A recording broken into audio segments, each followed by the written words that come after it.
Well, not only are farm commodity prices at record highs, so is the land they're being grown on.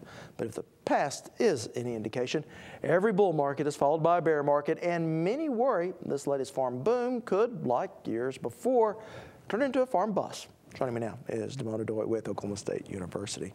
So I guess my question to you is, for all of us that have seen the ups and downs of agriculture, what makes this time different? I think there are a number of things that are different. So our exports are more broad in the sense that we export to a lot of different countries for many different commodities. Our farm balance sheets are much better, for instance, than they were in the 80s, in that farm debt levels are low. We have a lot more debt that's tied up in fixed rate loans, and so even if interest rates start to tick up, there's long-term commitments in terms of relatively low interest rates associated with that debt.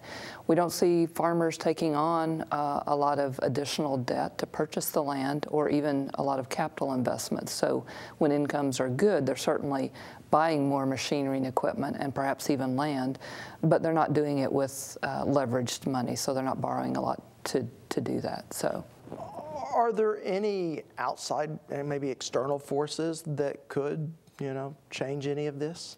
There are a lot of things associated not only with the macroeconomic outlook, but certainly global conditions, also farm policy, for instance. And so a combination of things could go wrong, but it would take quite a few of those probably to go wrong to really result in a bust in land prices. But when we think about global conditions, for instance, China has been a big player in recent years, and so if for some reason China were to exit the market, we don't anticipate that they will, but if something dramatically bad were to happen in those regards, certainly it would have an impact on us.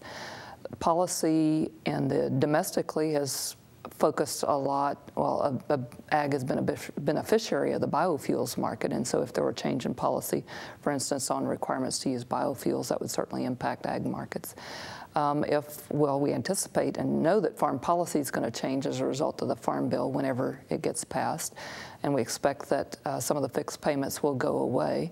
But we have crop insurance that we expect to continue to be part of that has played a big role again in recent years, making the farm economy different in the past. So many more farmers are insuring commodities than they did in the past, and so that provides a risk management tool. So I'm assuming your best advice to someone maybe flush with cash now down on the farm is just to play it close to the vest? And don't invest all your eggs in one basket. So certainly don't tie up money that you might need long run for retirement and other things only in farmland. Explore some off-farm investments, again, to diversify the portfolio, diversify your risk. So at the moment, we hear so much about the growing world population. What is it expected to be, 9 billion? What will that mean for American agriculture? Well, it certainly provides some opportunities, but we got to remember it's not just a numbers game, it's also whether they have the money to buy our products. So we do think it provides opportunities in terms of looking for new seeds, new productivity, finding markets that we might not have been able to tap into before.